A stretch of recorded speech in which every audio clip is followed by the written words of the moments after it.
नमस्कार दोस्तों, कैसे हैं आप सभी। आज की कहानी का शीर्षक है रिटायर्ड लाइफ। सामने के फ्लैट में रहने वाली श्यामली से दया का मिलना तो कम ही हो पाता था, लेकिन दया का उसकी हर गतिविधि पर ध्यान जाने अनजाने चला ही जाता था। दोनों के घर की रसोई की खिड़कियां आमने सामने ही पड़ती थी। तभी तो श्यामली कई बार मजाक में कह भी चुकी थी, लगता है आपका सारा दिन रसोई घर में ही बीतता है। सुनकर दया चुप रह जाती। यूँ देखा जाए तो दोनों की दिनचर्या में भी काफ़ी अंतर था। श्यामली बैंक में काम करती थी, पति अक्सर दौरे पर रहते थे और बच्चे बाहर हॉस्टल में थे। श्यामली का क्या, थोड़ा बहुत कच्चा पक्का बना लिया और कभी मूड नहीं हुआ तो बाहर से कुछ मंगा लिया। पर दया, वह तो जब से ब्याह कर इस घर में आई थी तभी से अधिकांश समय रसोई घर में ही बीतता। तब तो पूरा भरा पूरा ससुराल था जब साथ रहते थे और वह थी घर की बड़ी बहू। आज भी जब कभी वे दिन याद आते हैं तो सोचती है कि कितना कुछ बदलाव आया था उसके व्यक्तित्व में इस घर में आकर। बेटी रीना उस दिन पूछ रही थी, मम्मी आप क्या बचपन से ही इतनी अच्छी कुकिंग करती थी? मुझसे तो अब तक गोल रोटी भी नहीं बन पाती है।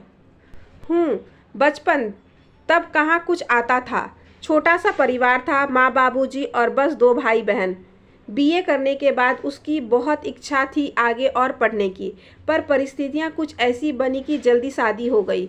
ससुराल आकर देखा, सास तो घर के हर कामकाज में पारंगत थी, पर ससुराल के इस पारंपरिक वातावरण में सामंजस्य बैठाना उसे काफ़ी मुश्किल लगा था। चूल्हा छुआई की रस्म तो खैर जैसे तैसे हो गई, पर जब कुछ दिनों के बाद ननद प्रभा ने आदेश दिया कि अब सुबह की चाय भाभी बनाएगी तो वह चौंक ही गई थी। कम से कम 25-30 लोग तो होंगे ही उस समय घर में, और तब तक तो उस घर में गैस भी नहीं आई थी। उसने तो अब तक अपने घर में ज़्यादा से ज़्यादा 4-5 लोगों की चाय बनाई होगी। चूल्हे पर काम करने की भी आदत नहीं थी। खैर, चूल्हा तो प्रभा ने जला दिया था, पर जब वह भगोने में पानी कप से नाप कर डालने लगी तो प्रभा हंसी थी। भाभी कहाँ तक नापोगी?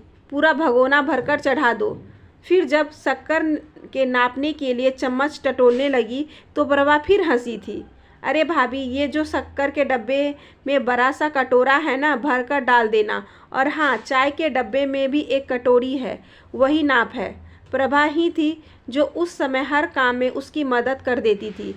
सब्जी के तेल मसाले से लेकर रोटी और पराठे के आटे तक का नाप तौल वही बताती रहती।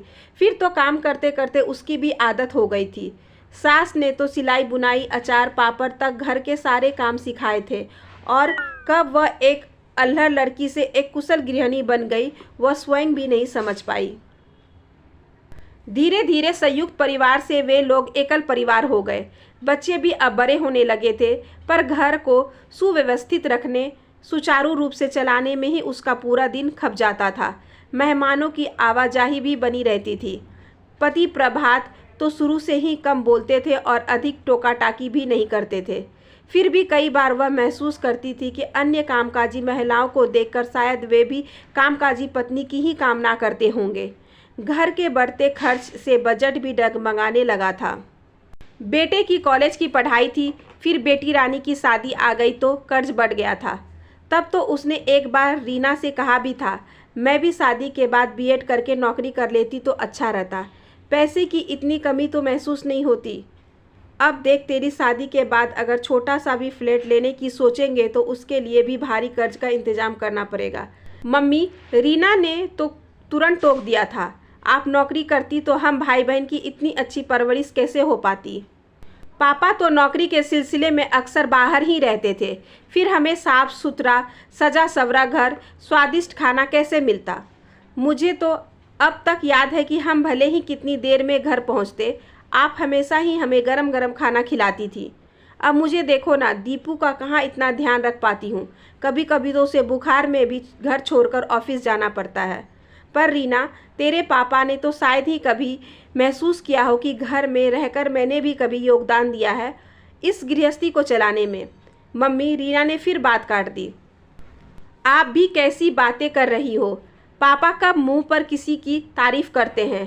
पर इसका यह मतलब तो नहीं है कि वे समझते ही नहीं है कि आपने कितना कुछ किया है हमारे लिए ही नहीं, पूरे परिवार के लिए भी, यहाँ तक कि चाचा बुआ सबके लिए, और अभी तो करती ही रहती हो। अब जब पापा रिटायर हो जाएंगे तब खूब समय होगा आप दोनों के पास, जिम्मेदारियाँ भी ख़त्म हो जाएगी। तब पापा आपको बता पाएंगे कि कितना योगदान है आपका इस परिवार को बनाने में। आप लोग फिर खूब घूमने जाना, अपना दूसरा हनीमून मनाने। दया तब हंसकर रह गई थी। बातें बनाना तो कोई तुमसे सीखे, रीना को हल्की सी झिड़की भी दी थी उसने। पर अब तो प्रभात वास्तव में रिटायर होने जा रहे हैं। आज ऑफिस का आखिरी दिन है, पार्टी वगैरह भी है, फिर अगले हफ्ते बच्चे भी आ जाएंगे। पापा का रिटायरमेंट और 60 वर्ष पूरे होने की खुशी दोनों ही साथ मनाने का कार्यक्रम है। सोचती हुई दया बाहर लॉन में आकर बैठ गई थी। श्यामली भी शायद अभी बैंक से लौटी थी, स्कूटर खड़ा कर कर अंदर जा रही थी। उसके चेहरे पर मुस्कुराहट थी। जाने अनजाने पता नहीं क्यों वह अपनी और श्यामली की तुलना करने लगती है। चुस्त स्मार्ट श्यामली बैंक की नौकरी के बाद भी कितना वक्त निकाल लेती है। उस दिन पता नहीं कितने टीवी सीरियल्स की बातें कर रही थी। दया जी, आजकल टीवी पर बहुत अच्छे प्रोग्राम आ रहे हैं, आप ज़रूर देखना। कई बार तो बहुत अच्छी फिल्में भी आती हैं।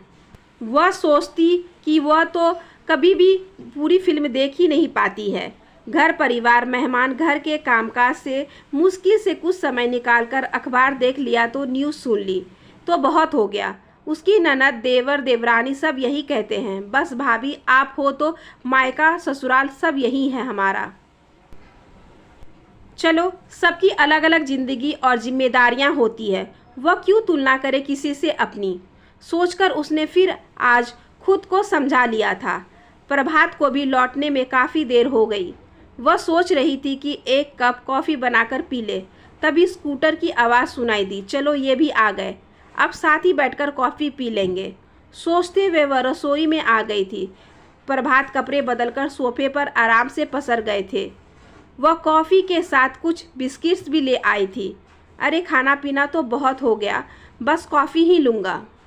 बहुत थके लगते हो। वह पास आकर बैठ गई थी। थका तो नहीं हूँ, पर सोच रहा हूँ कि कल से क्या करूँगा। बरसों से रोज़ सुबह तैयार होकर ऑफिस जाने की आदत रही है। अब घर पर अकेले क्यों, हम दो तो है ना। अब बरसों बाद समय मिला है तो घूमेंगे, कहीं बाहर जाएंगे। अब तो आपकी जिम्मेदारियां भी पूरी हो गई हैं। दया ने कॉफ़ी का कप आगे बढ़ाया और फिर अपना कप उठाया। शायद तुम ठीक कहती हो, अब ज़िंदगी आराम की रहेगी। आखिर तुम्हारी तो पूरी ज़िंदगी ही एक रिटायर्ड लाइफ रही है। एक हाउसवाइफ की ज़िंदगी तो होती ही है रिटायर्ड लाइफ, आराम की ज़िंदगी। प्रभात पता नहीं और क्या क्या कहते जा रहे थे, पर दया के कान अब आगे कुछ सुन नहीं पा रहे थे। कॉफ़ी का प्याला वैसे ही हाथ में रह गया था, मुंह का स्वाद भी कसेला हो गया था। एक ही शब्द कानों में गूंज रहा था, रिटायर्ड लाइफ। क्या पूरी ज़िंदगी में उसकी बस यही उपलब्धि रही है? अपने ही ख्यालों में डूबी दया यह सोचती रही। आशा करती हूँ कि आज की ये छोटी सी कहानी आपको अच्छी लगी होगी। अगर अच्छी लगी हो तो please like share and subscribe करें हमारे चैनल को, ज़्यादा से ज़्यादा शेयर करें और बेल आइकन को ज़रूर प्रेस कर लें ताकि अगली वीडियोज़ की नोटिफिकेशन आपके पास सबसे पहले पहुँचे। धन्यवाद।